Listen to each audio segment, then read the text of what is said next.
आपस में चैट कर रहे हो। मैं आ गई हूं बच्चों क्लास में, थोड़ी हाय हेलो मुझे भी कर लो।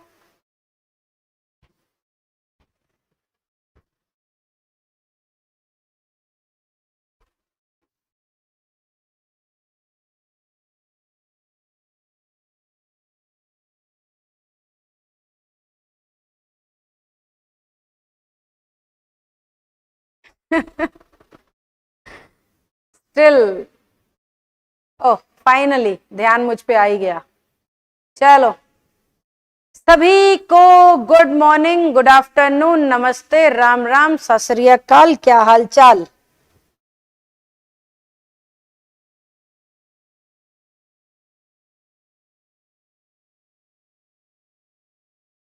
मैं बिल्कुल फिट फाइन, आप सब बताओ।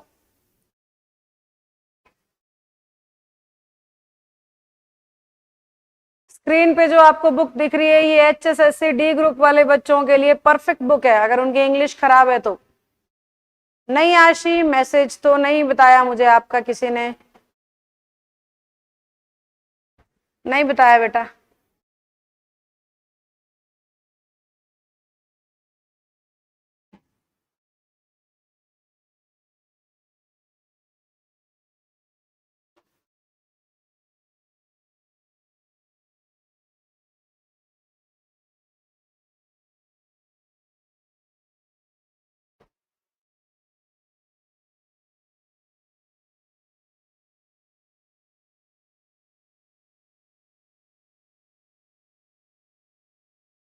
मैं बिल्कुल ठीक हूं।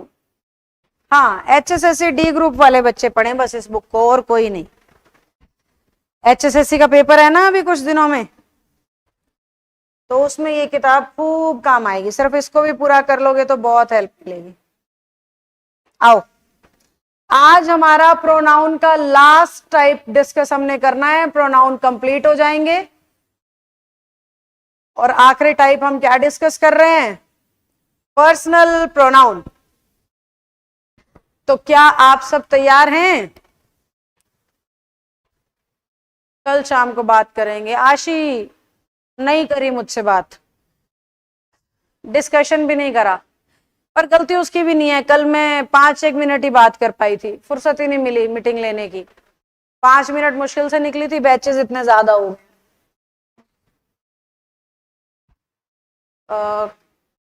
कौन से कुछ बैच की बात थी ना आपकी, या PDF की? मैं भूल गई हूँ। मैं सीधा बोल ही देती हूँ आपकी हेल्प करने के लिए फिर। Okay Ritu, okay okay okay Ritu, that's fine. हाँ, 21-22 अक्टूबर को है, बिल्कुल। अभी तक तो है, मतलब आप सोच रहे होगे आप मुस्कुरा के रहे हो, मैं इसलिए मुस्कुरा रही हूँ कि भाई अभी तक तो है, आगे का पता नहीं। मैं ना ये एग्जाम की और हरियाणा की डेट्स की बातें उस बैच में भी नहीं करती, सीधा अपना पढ़ाती हूँ, उन्हें सीखने के लिए मोटिवेट करती हूँ, खतरों के लिए संभलने को कहती हूँ और आ जाती हूँ। मैं उन्हें भी नहीं कहती 21 को पेपर है, 22 को पेपर है, ये करना है वो करना है, बल्कि मैं ये कहती हूँ भाई तैयार रहना, कुछ गलत हो सकता है। आफ्टर ऑल हम हरियाणा की तैयारी कर रहे हैं, तो हरियाणा वाले बच्चों को सीधा बोलती हूँ ये बात। तो इसलिए मुस्कुरा रही थी कि पता नहीं 21-22 को लेंगे भी कि नहीं, इतने महान प्राणी हैं, है ना, ये था। हाँ, इस बुक के 148 पेपर तो पक्का ही करने हैं सोनू। टॉपिक तो इसमें वही 7 हैं जो हरियाणा में आते हैं, पूरी ग्रामर नहीं है इसमें, सिर्फ उतना ही है जो हरियाणा में आता है, प्लस प्रीवियस ईयर है बहुत सारे, उनको तो 2-2 3-3 बार पढ़ दो, याद हो जाए ऐसे पढ़ दो, वही सब पैटर्न आएगा आपकी बार भी। हाँ गौरव, यही बात है। आओ पर्सनल प्रोनाउन शुरू करते हैं, सब यस मैम लिख दो अगर तैयार हो तो। पर्सनल का मतलब होता है निजी या व्यक्तिगत, तो ऐसे शब्द जिन्हें हम नाउन्स के लिए पर्सनली इस्तेमाल करते हैं, इंग्लिश उन्हें पर्सनल प्रोनाउन कहती है। जैसे नेहा अपने लिए पर्सनल प्रोनाउन शी को यूज करेगी, रोहन अपने लिए पर्सनल प्रोनाउन ही को यूज करेगा, पेन का पर्सनल लेना है तो इट यूज किया जाएगा, नेहा नहीं चाहेगी कि उसे ही कहा जाए, रोहन नहीं चाहेगा कि उसे शी कहा जाए। तो ये इनके पर्सनल हैं, दूसरा इनका यूज नहीं कर सकता, इसलिए इसका नाम क्या रख रखा है, पर्सनल प्रोनाउन। अब बात ये आती है कि पेपर में कैसे आएगा। एग्जाम के लिए आपको पर्सनल प्रोनाउन की ये टेबल अपने दिमाग में रखनी है। I, my, mine, me, we, our, ours, us, you, your, yours, you, he, his, him, she, her, hers, her, it, its, it, they, their, theirs, them। ये टेबल आपने ध्यान करनी है।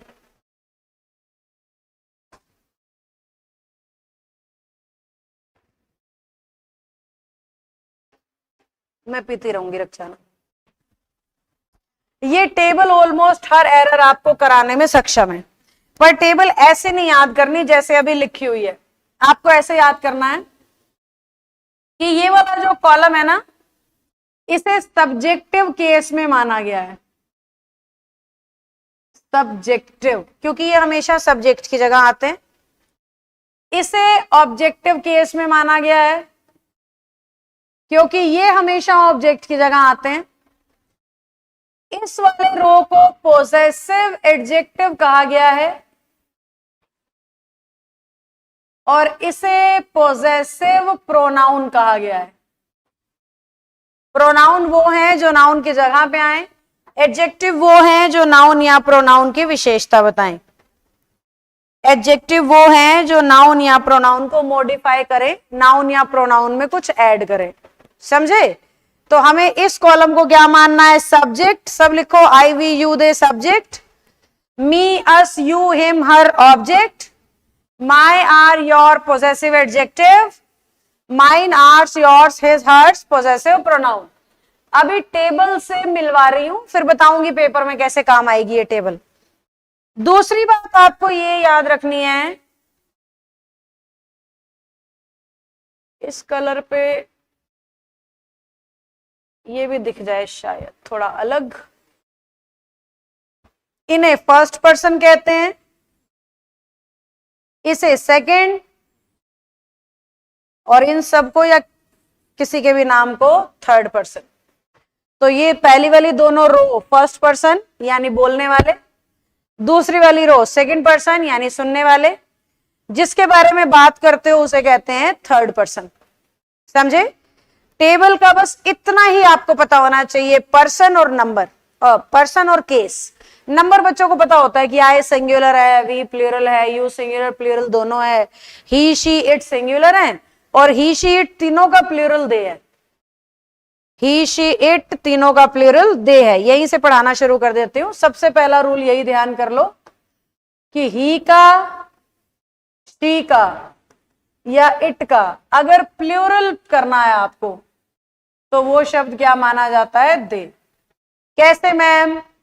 एक लड़के की बात कर रहे हो तो ही कहो, बहुत सारे लड़के दिखाने हैं तो दे कहो।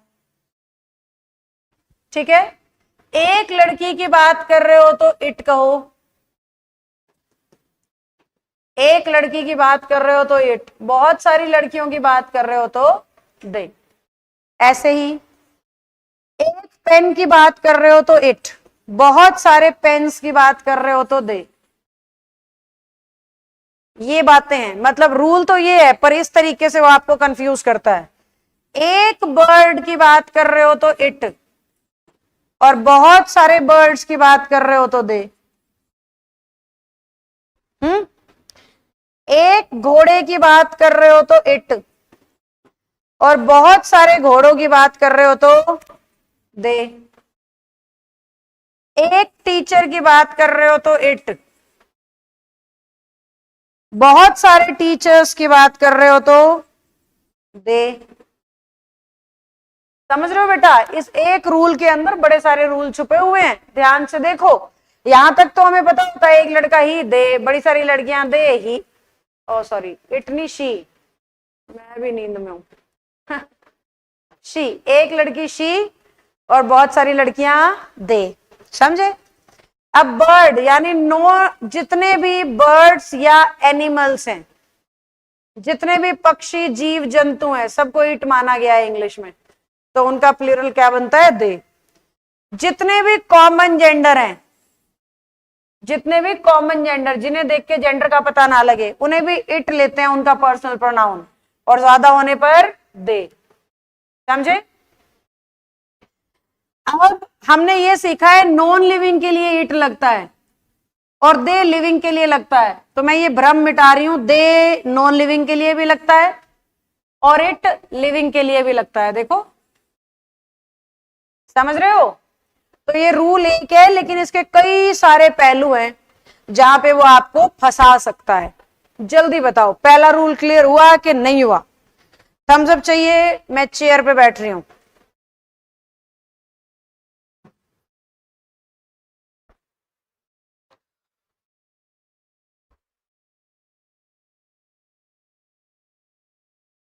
आपकी सिस्टर की शादी कब थी जतिन? है?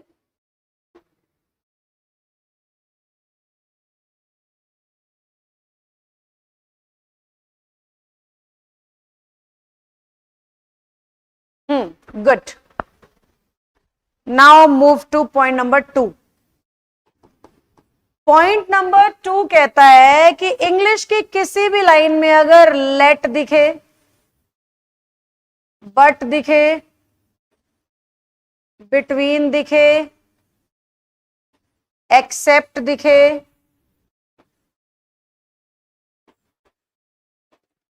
लाइक दिखे, डिसलाइक दिखे, तो इन सब के बिल्कुल साथ हमेशा ऑब्जेक्ट आता है।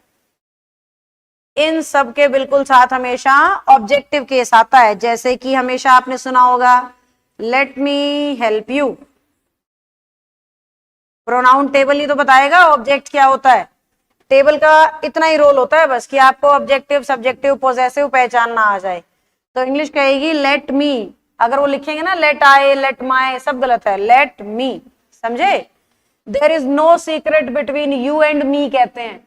अगर एग्जामिनर लिखेगा ना यू एंड आई तो गलत है, क्या होना चाहिए, यू एंड मी। अब जैसे ये शब्द हमेशा ऑब्जेक्ट लेते हैं ना, बिल्कुल ऐसे ही इंग्लिश में जितनी भी प्रेपोजिशंस हैं, जितनी भी, सब अपने साथ ऑब्जेक्टिव केस लेती हैं। At, in, on, by, with in, कोई सी भी। जैसे मैंने कहा ही इज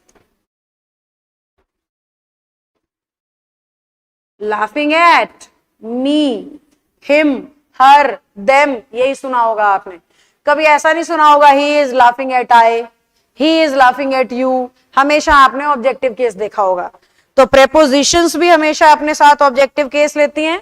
और ये सारे के सारे शब्द जो आप यूं नहीं कहते बच्चे, I like you, I like her, I like him, कभी सुना है I like she, I like he, हमेशा क्या बोलते हैं, I like him, I like her. तो आपको पता तो है, मैं रीजन बता रही हूं ऐसा क्यों है, क्योंकि ये सारे वर्ड्स ऑब्जेक्टिव केस के साथ चलते हैं। प्रेपोजिशंस ऑब्जेक्टिव केस के साथ चलती हैं हमेशा। जल्दी थम्स अप डालो अगर ये बात समझ आ गई है तो। सारे बच्चे थम्स अप डालो। कल फ्राइडे है, बताओ आपका नाउन का टेस्ट ले लें।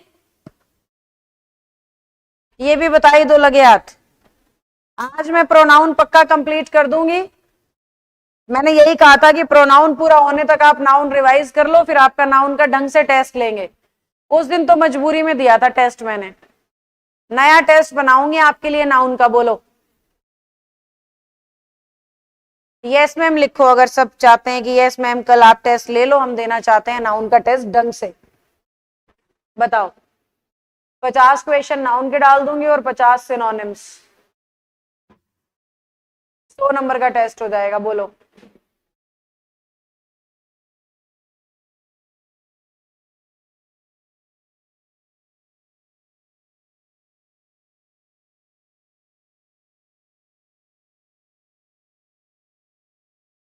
ओ हाँ पूजा, ये भूल गई मैं, चलो ये अगली क्लास में करते हैं।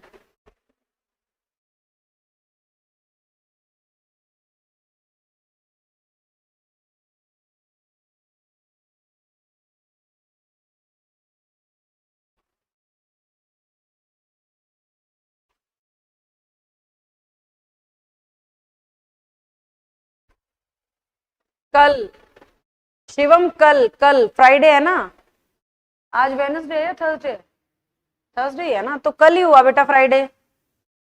कई बार मैं कंफ्यूज हो जाती हूँ कि कहीं मैं तो गलत नहीं हूँ। फ्राइडे को यानी कल। इस पूरे वीक से कह तो रही थी कि प्रोनाउन कंप्लीट होते ही नाउन का टेस्ट लूंगी। बोलो अर्चना, बेटा रूल नंबर 1 इतना ही बोल रहा है बस, कि अगर आपको इंग्लिश की लाइन में ये देखो ही शी और इट का प्लूरल दे होता है, बस कॉन्सेप्ट तो इतना ही है। इसमें उलझन वाली बातें थी 2-3, वो सुन लो ध्यान से, कि सारे पक्षी सारे जानवर इंग्लिश ने इट मान रखे हैं, सारे कॉमन जेंडर इंग्लिश ने इट मान रखे हैं, टीचर, स्टूडेंट, डॉक्टर, लॉयर, सबके लिए इट लगता है। अगर एक हो तो, बहुत सारे हो तो सब चीजों का प्लूरल दे है, क्योंकि थर्ड पर्सन में एक ही तो प्लूरल है, दे। ध्यान से देखो रूल में, तो चाहे ही का प्लूरल करोगे तो भी दे, शी का करोगे तो भी दे, इट का करोगे तो भी दे। हाँ यस, टुडे इज थर्सडे। तो सिर्फ सविता कह रही है कि मत लो, बाकी सब तैयार है ना, बाकी सबने यस मैम लिख दिया, ठीक है। सविता बेटा आप प्रोनाउन का टेस्ट दे देना, फिर कोई बात नहीं, क्योंकि एक बच्चे के लिए सबका टेस्ट रोकना ठीक बात नहीं है ना, या तो सबको दिक्कत होती, एक ही को दिक्कत है तो वो बच्चा टेस्ट आगे दे देगा फिर कभी। चलो नेक्स्ट पॉइंट पे चलते हैं, 2, 3, 4 पे आ गई हूं। इंग्लिश में जहां भी मेन वर्ब यूज करोगे, मेन वर्ब अगर नहीं समझते हो तो एक्शन को मेन वर्ब कहते हैं। पढ़ाना, खाना, उछलना, कूदना, जिनके भी लास्ट में ना आता है मेन वर्ब कहते हैं। हु और हुम बता दूंगी बेटा, आप तो ये एक बार ये बता दो, नहीं तो कंफ्यूजन हो जाएगी। तो मेन वर्ब जहां भी आएगी अपने साथ ऑब्जेक्ट लेंगे, लेकिन अगर हेल्पिंग वर्ब इंग्लिश की लाइन में होती है तो वो अपने साथ सब्जेक्टिव केस लेना पसंद करती है। अगर हेल्पिंग वर्ब अपने साथ है तो वो सब्जेक्टिव केस लेता है, मेन वर्ब हो तो वो ऑब्जेक्टिव केस लेता है। हाँ वही आएगी रंजिता, वही आएंगे बेटा। कैसे देखो, मैंने कहा ही टीचेस अस, अब टीच यानी पढ़ाना, लास्ट में ना आ गया यानी ये मेन वर्ब है, मेन वर्ब है इसीलिए अस आया है ऑब्जेक्टिव केस। अब अगर हेल्पिंग वर्ब आएगी तो हेल्पिंग वर्ब होगी इट इज आई, ये जो हेल्पिंग वर्ब है इसके बाद लिख रही हूं, ये सब्जेक्टिव केस आ रहा है आई। अगर यहां इस की जगह मेन वर्ब आ जाए तो ऑब्जेक्टिव केस आ जाएगा, देखो आई की बजाय me, it makes me happy, it makes me happy. हाँ जी, सीधा सीधा याद कर लो, मेन वर्ब का मतलब है एक्शन, एक्शन यानी जो काम का होना दिखाए।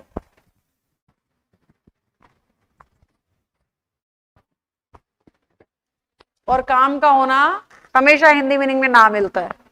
ये रूल क्या कह रहा है फिलहाल वाला, ध्यान से देखो, मेन वर्ब होने की वजह से ऑब्जेक्ट और हेल्पिंग वर्ब से सब्जेक्ट। हेल्पिंग वर्ब को पहचानना आसान है, is am are, was were, has have had, देखते ही समझ जाओ हेल्पिंग वर्ब, इसके अलावा कुछ भी दिख रहा है ना सब्जेक्ट के बाद तो वो मेन वर्ब होता है। और मेन वर्ब अपने साथ ऑब्जेक्ट लेता है और हेल्पिंग वर्ब अपने साथ सब्जेक्ट। तो देखो टीचेस मेन वर्ब है इसलिए अस आ गया, मेक्स मेन वर्ब है इसलिए मी आ गया। जो 3 फॉर्म्स ऑफ द वर्ब पढ़ते थे ना वो आप मेन वर्ब की ही पढ़ते थे, तो वो सारी बातें दिमाग में रखो और ऑब्जेक्ट लगा दो, is am are was were दिखे तो सब्जेक्ट लगा दो, समझे। अब इसी रूल को कहने के 2 तरीके हो रहे हैं। देखो किताबें क्या कहती हैं, इंग्लिश में अगर इट के साथ हेल्पिंग वर्ब दिखे तो सब्जेक्ट लगाना, इट के साथ मेन वर्ब दिखे तो ऑब्जेक्ट लगाना। किताबें इसी रूल को दूसरे तरीके से कहती हैं, देन और हेल्पिंग वर्ब किसी लाइन में दिखें तो सब्जेक्ट लगाना, देन और मेन वर्ब किसी सेंटेंस में आए तो ऑब्जेक्ट लगाना। अब आप बोर्ड पे लिखी चीजों को ध्यान से देखो, बात तो घूम फिर के एक ही है, जहां मेन वर्ब है वहां सब्जेक्ट, और जहां हेल्पिंग वर्ब है वहां ऑब्जेक्ट। जहां मेन वर्ब है वहां सब्जेक्ट, और जहां हेल्पिंग वर्ब है वहां ऑब्जेक्ट। बात तो इतनी है, बस कहने के तरीके इतने बना दिए कि बच्चा कंफ्यूज हो जाए। बताओ समझे कि नहीं समझे? बताओ जल्दी, समझे कि नहीं समझे?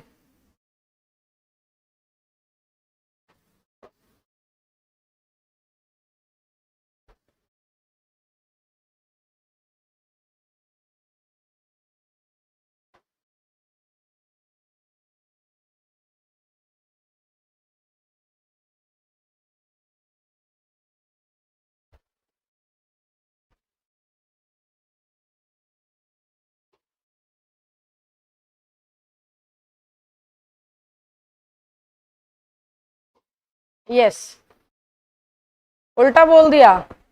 मेन वर्ब के साथ ऑब्जेक्ट बेटा, हेल्पिंग वर्ब के साथ सब्जेक्ट। मेन वर्ब के साथ ऑब्जेक्ट, हेल्पिंग वर्ब के साथ सब्जेक्ट। चलो लिखा तो ठीक है। अरे बस ठीक है, अब सब अलग अलग बता रहे हैं, उल्टा बोल दिया, उल्टा बोल दिया। जब मैं सही सही बताती हूँ तो बार बार ये भी लिखा करो, सही बता रहे हो, सही बता रहे हो, मजा आ रहा है, चलने दो, मौज हो रही है मैम, स्वाद आ रहे हैं, ये भी लिखा करो बार बार। एक जरा सी गलती मिलती है वो ना।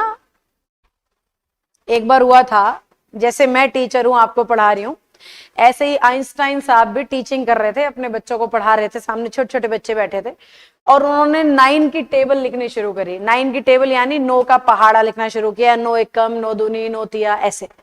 और लास्ट में जाके ना उसने 9 टेंजा 80 लिख दिया। 9 टेंजा क्या लिख दिया? 80 लिख दिया। तो जैसे आप शुरू हो गए ना मुझे बोलना, ऐसे ही उनके बच्चे भी शुरू हो गए। अरे सर आपको तो 9 का टेबल भी नहीं आता, 80 थोड़ी ना होगा, गलत लिख दिया है आपने, ये कोई बात हुई? इतने आप इतने बड़े टीचर हो, इतने महान व्यक्ति हो, आपको 9 का टेबल भी नहीं आता? सामने बच्चे बैठे हुए बच्चे ये बोल रहे हैं उनको। तो आइंस्टीन साहब कहते हैं भाई मैंने जानबूझ के ही लिखा था, ये बताने जताने के लिए कि दुनिया आपके 9 अच्छी बात लिखोगे उसको नहीं देखेगी, एक बुरी कर दोगे उसी को देखेगी। एक गलती कर दोगे वही दिखेगी, 10 अच्छे काम कर दोगे वो नहीं दिखते हैं। उन 10 अच्छे की तारीफ कोई नहीं करेगा, वो जो एक बुराई दिखेगी ना उसको आगे सब पत्थर मारेंगे, अरे 80 लिख दिया, अरे 80 लिख दिया, अरे गलत लिख दिया, है ना? और ये फैक्ट है, ये सच्चाई है। आज के समाज में भी आज तक ऐसा हो रहा है, उस जमाने से आज तक ऐसा हो रहा है। साइकोलॉजी के भी तो कई एक्सपेरिमेंट्स हुए हैं कि एक खाली कमरे में सफेद ही सफेद दीवारें हैं, बस एक दीवार पे हल्का सा काला दाग है। कुछ हजार लोगों को उस कमरे में भेजा गया सर्वे करने के लिए, और बाहर आके उनसे पूछा गया कमरे में क्या दिखाई दिया। उन्होंने बोला सारा कमरा खाली था, बस एक दीवार पे एक काला दाग था। क्या दिखा उन्हें?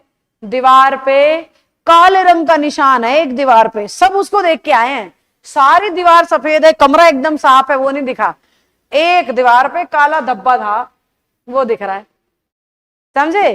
तो यही होता है, हम अच्छी चीजें कम और बुराइयां उभार उभार के देखते और दिखाते हैं। वही सेम काम कर दिया आपने मेरे साथ। अरे मैम उल्टा, अरे मैम उल्टा, अरे मैम उल्टा।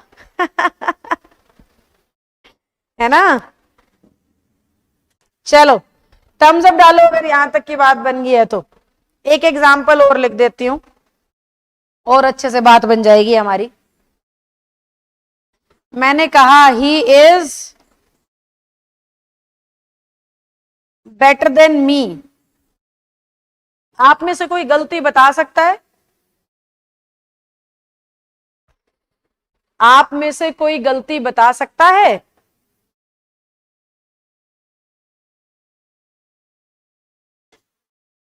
लिख दिया रंजीता, मैंने खुद ही लिख दिया बेटा, 6th का एग्जाम्पल।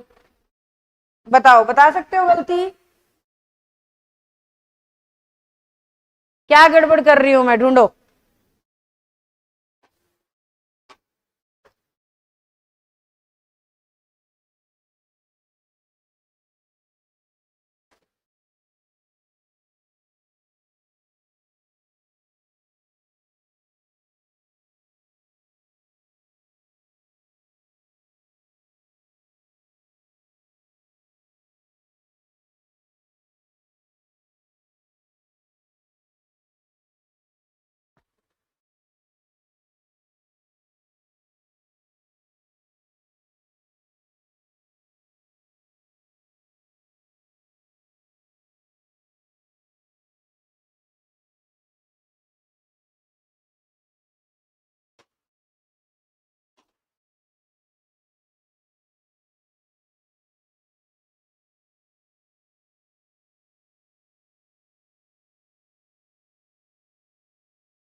राहुल राज, यस, लगभग सही, सभी ने सही कहा है।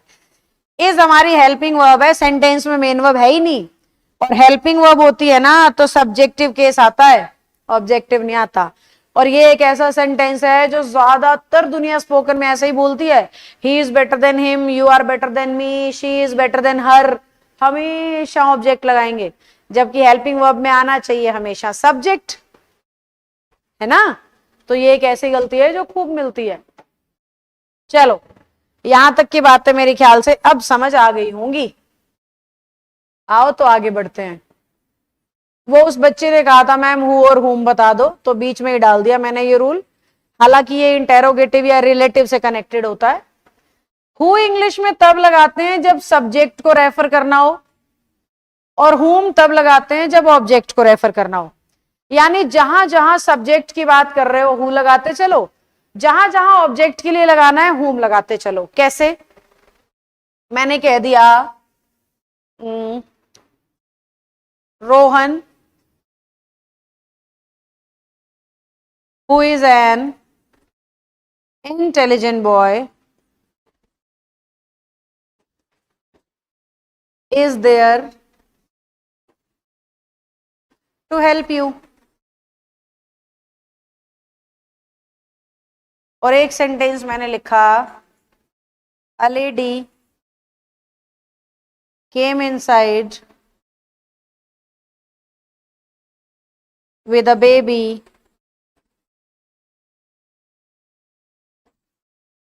who had just swallowed a coin, who had just swallowed a coin। एक बार दोनों सेंटेंसेस को सभी बच्चे पढ़ें और जो बात मैं दिखाना चाह रही हूं उसको ध्यान से देखें। यहां हमारे सेंटेंस का सब्जेक्ट है रोहन, और जब सब्जेक्ट के लिए लगता है तो हु लगता है, ठीक है, यही लिखा था मैंने ऊपर।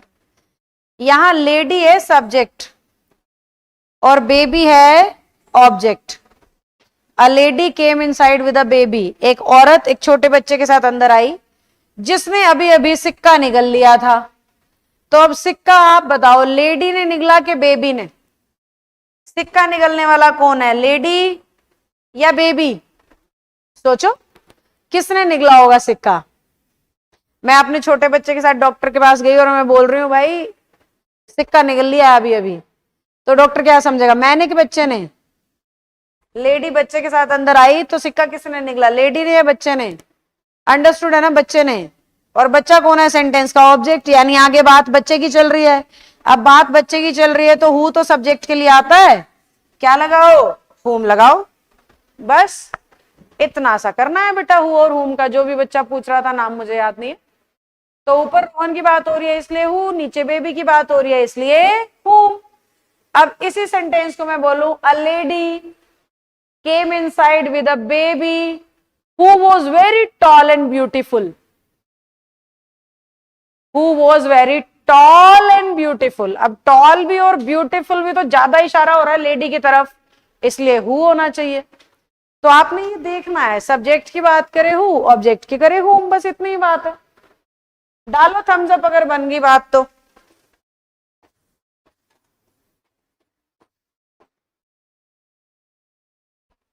डालो थम्स अप अगर बात बन गई तो, बोलो।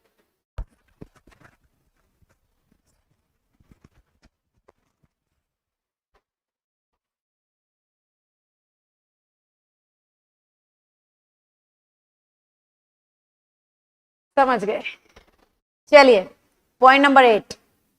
पॉइंट नंबर 8 कह रहा है इंग्लिश की एक ही लाइन में ना 3 प्रोनाउन एक साथ आ जाएंगे, जैसे you, he and I are डाकू।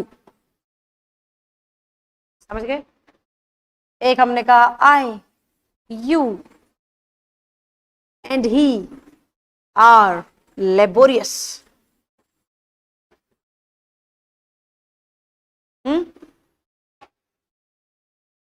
ये आर से चिपक गया था, U E R O, laborious लिखा गया, चलो एक ही बात है, कोई बात नहीं। उधर से अपने को मतलब ही नहीं, इधर से मतलब है। तीसरा मैंने बना दिया we, you and they are happy. पहली चीज जो आपको ध्यान करनी है, पर्सन अलग अलग है। देखो, तीन तीन प्रोनाउन है और तीनों के पर्सन बिल्कुल अलग अलग हैं। अगर आप ध्यान दे रहे हो तो तीनों के पर्सन बिल्कुल अलग अलग हैं, अगर आप ध्यान दे रहे हो तो, है ना। अब रूल क्या कह रहा है, ध्यान से देखना। रूल कह रहा है तीन प्रोनाउन एक साथ आए और अगर वो तीनों के तीनों सिंगुलर हो। ध्यान से देखो, you he I singular, I you he singular, जबकि we you they plural. I singular होता है, यू दोनों का काम करता है सिंगुलर प्लूरल, और ही सिंगुलर होता है। तो ये केस कब लग रहा है, जब तीन प्रोनाउन है और तीनों कैसे हैं, सिंगुलर। तो आपने ये चेक करना है तीनों मिलके अच्छी बात कर रहे हैं या बुरी, तीनों मिलके कुछ अच्छा काम कर रहे हैं या बुरा। अगर बुरा काम करते हैं ना तो सीक्वेंस आता है 1 2 3, और अच्छा काम करते हैं तो सीक्वेंस आता है 2 3 1। 1 2 3 से यहां हमारा मतलब है first person, second person, third person, और 2 3 1 से हमारा मतलब है second person, third person, first person. बड़ा बेसिक और आसान सा रूल है, बड़े हल्के से पेपर में आएगा, बहुत अच्छे लेवल का पेपर है तो नहीं आएगा, बहुत बेसिक रूल है क्योंकि। तो अब ध्यान से देखो, अच्छाई के लिए 2 3 1 का सीक्वेंस था, बुराई के लिए 1 2 3 का सीक्वेंस था, समझे। अब यहां पे अगर हम बात कर रहे हैं रोबर, डाकू होना तो बुरी बात है ना, बुरी बात है तो यू ही आए नहीं, क्या होना चाहिए, आई यू और ही। जबकि ईमानदार होना तो अच्छी बात है और अच्छी बात के लिए सीक्वेंस होना चाहिए 2 3 1। मैंने क्या लिख रखा है 1 2 3, तो इसे करना होगा यू ही आए। बताओ बात दिमाग में गई हो तो, अरे वाह, आंसर तो सारे ठीक दे रहे हो। बताओ अगर बात दिमाग में गई है तो। अच्छी बात 231, बुरी बात 123। जरूरी नहीं है तीन प्रोनाउन एक साथ हो, दो दो पे भी लगेगा रूल सेम। शिवम वर्मा है ना आज क्लास में, शिवम बेटा, एक तो वर्मा है एक शर्मा है। शिवम वर्मा ने काफी दिन पहले लिखा था कि मैम प्रोनाउन टेबल समझा दो, और मैंने कहा था कि पर्सनल प्रोनाउन में समझाऊंगी। तो बस उस बच्चे को ये बता रही हूं कि देखो मुझे याद है, मुझे ध्यान है, और ये चीज इससे ज्यादा कनेक्टेड थी इसलिए यही बताई है। बहुत से टीचर्स प्रोनाउन के पहले ही दिन टेबल बता देते हैं बच्चे को और बच्चा उलझ जाता है उसमें, और टेबल में बच्चा उलझा नहीं, पहली चीज में उलझते ही तो पूरा टॉपिक खराब हो जाता है।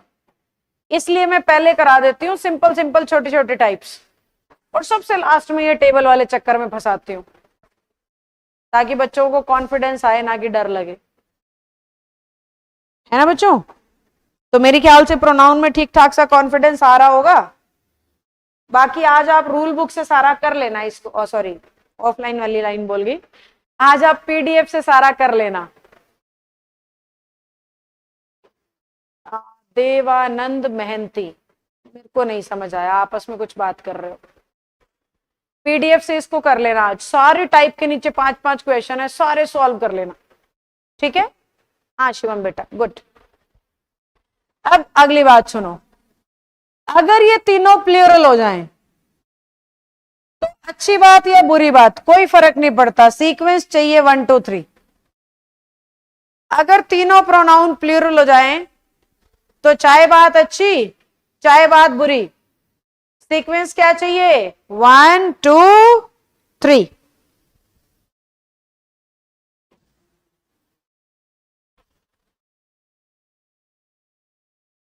तीसरा क्वेश्चन आप बताओ। हाँ, जो ब्लैक बुक है ना कंप्लीट ग्रामर की, वही रूल बुक है, उसी में से पीडीएफ मैंने प्रोनाउन की डाली हुई है। प्रोनाउन की पीडीएफ मैंने आपको अपनी ब्लैक कंप्लीट ग्रामर वाली बुक में से ही डाल के दी है।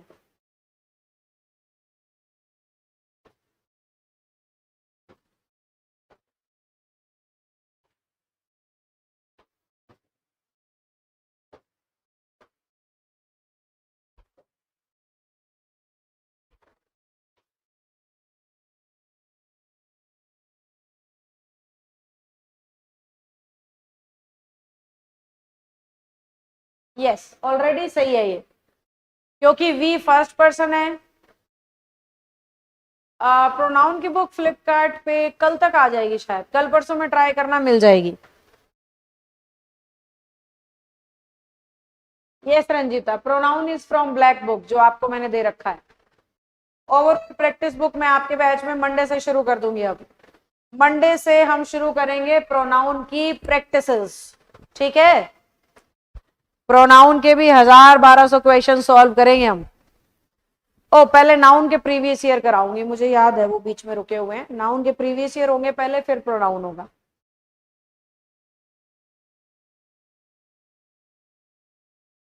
गौरव, मेरे हिसाब से सैटरडे को मिल जाएगी बेटा ऑफलाइन में, कॉपीज आ जाएंगी कल, फ्राइडे है कल, फिर भी मैं आपको एक दिन लेट बता रही हूँ। और एक नंबर नोट कर लो, 9991118504, आने से पहले कॉल कर लेना इस पे कि जी प्रोनाउन की कॉपी आ गई है। चलो, यहां पे हमारा पर्सनल प्रोनाउन समाप्त होता है। विक्रम कह रहे हैं पीडीएफ बुक के स्क्रीनशॉट नहीं लेना मिलता है। विक्रम, पूरी बात समझ नहीं आई, पर जितना समय समझ पा रही हूँ आप ये कह रहे हो कि जो आप पीडीएफ डालते हो उसके स्क्रीनशॉट नहीं हो पाते। हाँ बेटा, ऐप में ये फीचर नहीं है कि बच्चा स्क्रीनशॉट ले पाए या स्क्रीन रिकॉर्डिंग कर पाए, सिक्योरिटी पर्पस से ऐसा किया गया है। नहीं तो क्या होगा, एक ही कोर्स को रिकॉर्ड कर करके बच्चे आगे बेचने लग जाते हैं दूसरे बच्चों को। मेरे ऑफलाइन में मैंने ऐसे कांड बहुत बार पकड़े हैं, मतलब अपना कार्ड बनवाते हैं और फिर उस कार्ड की कलर कॉपी कराते हैं और 4 लोगों को बेच देते हैं 1000-1000 रुपए में, है ना। उससे क्या होता है, क्लास में 5 बच्चे आ गए, उस बच्चे को 1000 रुपए में कोर्स मिल गया, दूसरे बच्चे का पैसा कमा लिया, नुकसान हुआ सिर्फ नेहा का। क्लास में भीड़ बढ़ गई भाई, एडमिशन नहीं ले पाए हम, और कौन बैठ गए, फ्रॉड बच्चे बैठ गए बहुत सारे। तो लोग नकली कार्ड तक बनवा लेते हैं यहाँ रोहतक में क्लास में एंट्री लेने के लिए, और वो नकली कार्ड बेचे जाते हैं। 2 से 3 बार ऐसे फ्रॉड बच्चों को अरेस्ट और केस करवा चुकी हूं मैं।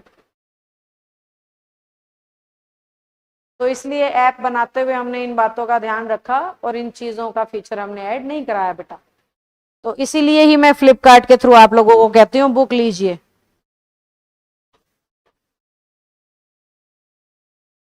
इसीलिए कहती हूँ, फ्लिपकार्ट से कहती हूँ ना कि बुक लेके पढ़ो, इसीलिए कहना पड़ता है बेटा।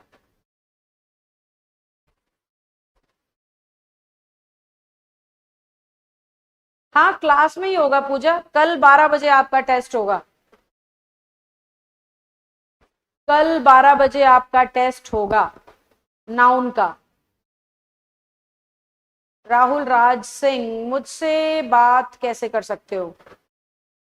राहुल, कोई बहुत अर्जेंट या समस्या हो तो आप 8542 पे कॉल करके ये कह सकते हो कि मुझे कुछ डाउट या कुछ ऐसा डिस्कस करना है, मैम से बात करा दो, क्योंकि वो नंबर पे नोट होता है जिन जिन भी बच्चों को मेरी जरूरत होती है, फिर मेरी तरफ से फोन आता है जिस भी टाइम मुझे टाइम मिल जाए, तो मेरी तरफ से आपको कॉल जाता है। अभी क्या हुआ, हर घर इंग्लिश बैच में एक परिधि नाम की बच्ची है जो थोड़ी कंफ्यूज है कोर्स को लेके और वैलिडिटी को लेके, तो मैंने फ्राइडे को कॉल करवा दिया कि उसको बोलो मैं फ्राइडे को उसे कॉल करूंगी। और फ्राइडे को क्या हुआ, मैं आ ही नहीं पाई उनका बैच लेने, और मैं भूल गई कि मैंने टाइम दिलवाया है। वो बच्ची इंतजार कर रही है और मैं भूल गई हूँ, और मेरा मूर्ख स्टाफ मेरे को याद भी नहीं दिलाया कि जी आपने उस बच्ची को टाइम दे रखा है। ठीक है, तो बहुत बार ऐसा भी हो जाता है, मैं टाइम दे भी देती हूँ, मेरे ध्यान से उतर जाता है, कोई याद नहीं दिलाता तो मैं भूल जाती हूँ। तो मैं अपनी ओर से कॉल करती हूँ अगर किसी को जरूरत हो तो।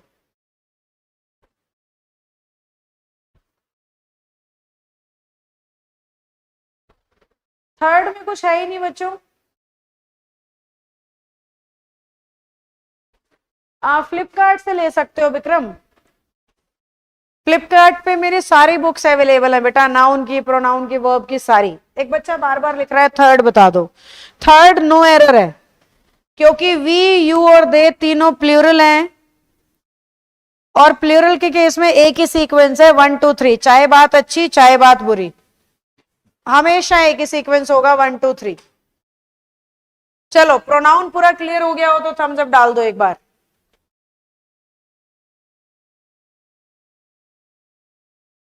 जल्दी बताओ, प्रोनाउन पूरा क्लियर हो गया हो तो थम्स अप डाल दो, और कल नाउन के टेस्ट के लिए तैयार हो तो यस मैम भी लिखते जाओ। मैं दोनों चीजें एक बार देख लेती हूँ। अब तक जितने सिनोनिम्स मैंने करा दिए हैं 350-60 कुछ हुए हैं, तो वहां तक में से 50 सिनोनिम्स और 50 नाउन के क्वेश्चन डलेंगे।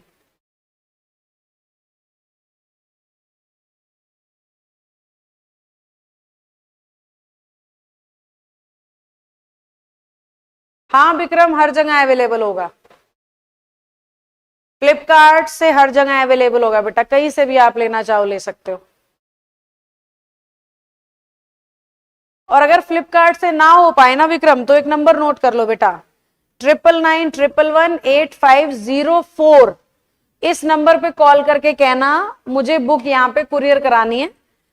यहाँ पे प्राइवेट कुरियर कंपनीज भी होती हैं, उनसे मेरी टीम बात करेगी, वो एक्सपेंस बता देंगे जी, डिलीवरी के ये चार्जेस आएंगे और बुक ये है, तो वो उन चार्जेस के साथ आपके पास पहुंच जाएगी। तो आज के जमाने में कहीं पे कुछ पहुंचाना मुश्किल नहीं है, बस तरीका थोड़ा आड़ा टेढ़ा कई बार अपनाना पड़ जाता है।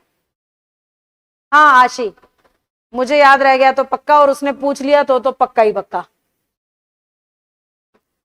सो जो पहले हुए हैं 300 तो कर ही लो सिनोनिम्स। हाँ सो जो पहले हुए हैं, यस राइट।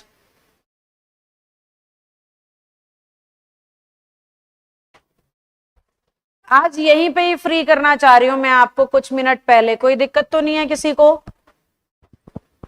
दुबई में फ्लिपकार्ट अवेलेबल नहीं है बेटा, दुबई में तो कुरियर कंपनी में नहीं पहुंचाएंगे, और पहुंचाएंगे भी तो इतना महंगा पड़ेगा, पता नहीं कैसे करते हैं बच्चे। अब मेरे पास एक पार्सल तो आया मेरे बर्थडे वाले दिन, वो आया बॉम्बे से बाय एयर, उस पे लिखा हुआ था। और एक पार्सल आया मेरे पास परसों, जो बॉम्बे से पार्सल आया उस बच्चे ने भी ड्रेस भेजी, और वो ऐसी भेजी कि जैसी मैं पहनती नहीं हूं। और जो परसों पार्सल आया उसमें 2 साड़ी भेजी है, और साड़ी भी ऐसी चीज है जो मैं पहनती नहीं हूं। तो पहली बात तो ये है, परसों वाला पार्सल तो गुड़गांव से ही आया है, खैर बच्चे का नाम भी मैं भूल गई हूँ, फोन नंबर भी था उस पे, मैंने वो भी कामों में लिखा हुआ है कि उस बच्ची को कॉल करके थैंक यू बोलना है। मुंबई वाली बच्ची की तो मैंने वीडियो ही बनाई थी, उस दिन मेरा बर्थडे था इसलिए। इससे पहले स्टोरी बुक आई थी मेरे नाम से की स्टोरी बुक, इंग्लिश में स्टोरीज थी उसमें, बच्चे ने भेजी थी। उससे पहले मोबाइल स्टैंड आया था, एक रील बनाने वाला आता है रिंग सा लाइट वाला, उससे पहले एक बच्चे ने वो भी भेजा था। तो मतलब ऐसे गिफ्ट्स बच्चे भेजते रहते हैं, कैसे कहां से कुरियर कराते हैं मुझ तक पहुंच जाता है। टीचर्स डे पे केक भेजा था शाम वाले बच्चों ने, केक, मतलब इट वाज अनएक्सपेक्टेड। शाम को इवनिंग ऑनलाइन वाले बच्चे, ऑफलाइन वाले सामने बैठे हैं वो कुछ नहीं कर रहे हैं, ऑनलाइन वाले बच्चे इतने प्यार बरसा रहे हैं कि केक भेजा है टीचर्स डे वाले दिन, सेम डे पे शाम में केक आ गया है। तो ऐसे बड़े सारे गिफ्ट्स ऑनलाइन बच्चों का आए दिन मैं रिसीव करती रहती हूँ। तो पहली बात तो मैं ये कहना चाहती हूँ उन सारे बच्चों को बहुत बहुत धन्यवाद, पर चीज या तो भेजो मत, या ऐसी भेजो जो मेरे काम तो आए। मोबाइल स्टैंड रिंग काम आ रही है, साड़ी तो मैंने जीवन में नहीं पहनी है, या फिर वो बच्चा चाहता है कि मैं साड़ी पहन के पढ़ाऊं, ऐसा कुछ चाहता है, 2 साड़ियां एक साथ भेज दी है। तो कोई चीज जो ठीक है, टीचर को प्यार दिखाना है, बड़ी अच्छी बात है, दिखाओ, वैसे तो बच्चे का नहीं बनता है, वो पहले अपना करियर बनाए फिर टीचर की इन सारी बातों पर ध्यान दे। पर फिर भी चलो, कोई प्यार से आपके लिए भेज रहा है, उसमें बुराई नहीं देखनी चाहिए, अच्छा ही देखनी चाहिए। पर भेजने वाला थोड़ा सा ये भी समझे कि भाई काम तो आए, अगले बंदे को देखो तो सही, उसको जानो तो सही, उस हिसाब से कुछ भेज दो कि वो खुश, उसके काम भी आए और वो खुशी से यूं कहे कि हाँ भाई अच्छी चीज भेजी। हालांकि वो साड़ी भी अच्छी है, कुर्तियां सब अच्छा है, जो भी कपड़े भेजे हैं, पर मैं नहीं पहनती हूँ। वो कुर्तियां इतनी शॉर्ट हैं, मैं दूसरों को टोकती हूँ आधे कपड़े नहीं पहनने चाहिए, मैं खुद कैसे पहनने वाली हूँ, नहीं पहनती हूँ। मैं शर्ट्स पहन लेती हूँ, वो भी कभी नोटिस करना स्लीव्स के साथ, विदाउट स्लीव्स, और ये सब मेरे को खुद को पसंद ही नहीं है, मेरा इच्छा ही नहीं होती। अब तुम मुझे कह लो ट्रेडिशनल, बैकवर्ड, कुछ भी कह लो, ऐसा ही है। तो वो ऐसी हैं कुर्तियां, और साड़ी तो जीवन में नहीं पहनी है मैंने। तो इस वजह से ये मैं सारे ऑनलाइन बैचेस में कहने वाली थी, आज बस याद आ गया तो आपको कह दिया। तो काफी दिन से सोच रही थी कहूंगी सारे बच्चों को कहूंगी, क्योंकि ऑनलाइन वाले ही भेज रहे हैं। दुबई में राहुल राज है, दुबई से क्लास लगाता है रोज। हाँ कभी नहीं पहनी मैंने साड़ी, नॉट इवन वंस, एक बार भी नहीं। एक तो यूं होता है ना भाई, ट्राई की हो और अच्छी ना, ट्राई तक भी नहीं की है। मैं कुछ मामलों में बहुत अजीब कह लो, बेवकूफ कह लो, मेरा ध्यान भी नहीं जाता है उन चीजों की तरफ, जैसे मेकअप करने की तरफ इच्छा भी नहीं आती कभी। ऐसा भी नहीं होता कि मैं कुछ मिस कर रही हूँ, मतलब माइनस में 100% में भी नहीं होता है कुछ ऐसा। तो कुछ मामलों में I am a kind of सरका हुआ प्राणी। ठीक है।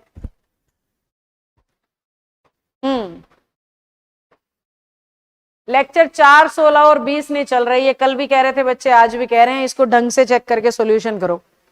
लेक्चर 4, लेक्चर 16 और 20 नोट कर लो, और शाम को मुझे बताना है, आपने खुद चला के दिखाने हैं ये तीनों लेक्चर मुझे।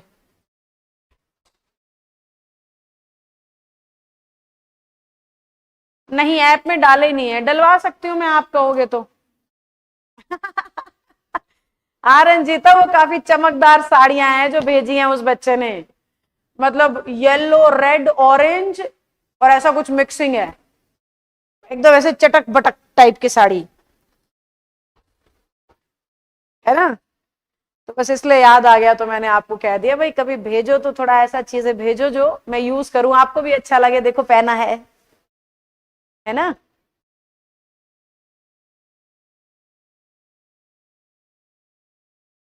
नहीं आनंद, यहाँ पे इतना ट्रेंड नहीं है बेटा हरियाणा में।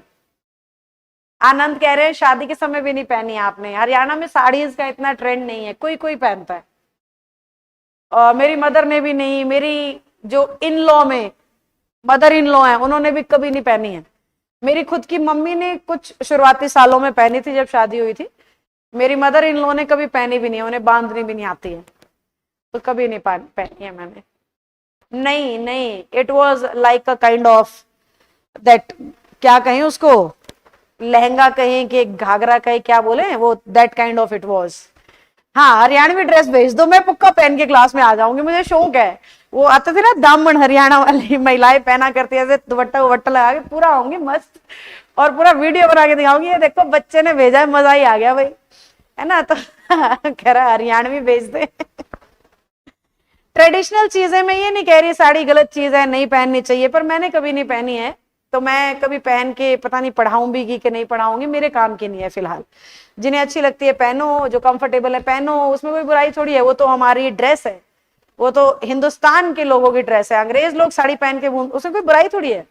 आई am not denying, but I am just saying कि that is not worthy for me, as simple as that.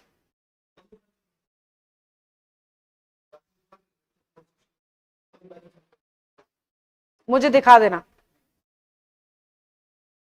Vikram, यहाँ जो ऑपरेटर हैं जो संभालते हैं आपका बैच, वो कह रहे हैं तीनों क्लास चल रही हैं जो आप कह रहे हो, तो आप एक बार दोबारा ट्राई करो, नहीं चल रही हैं तो हेल्पलाइन नंबर पे कॉल करो बेटा, 9991118542 पे। जरूर आपके ऐप में या किसी चीज में कोई दिक्कत हो रखी होगी। करवा चौथ पे ट्राई करना, रैंप वॉक करके रील बनाना। अरे वाह, धन्यवाद धन्यवाद। अब मैं चलती हूँ, आज मुझे जल्दी जाना था, आपने ऐसा जिक्र छेड़ दिया, 1 बजा दिए, मैं भाग रही हूँ, मुझे कुछ काम था आज 5 मिनट का। बाय, टाटा, खुश रहना।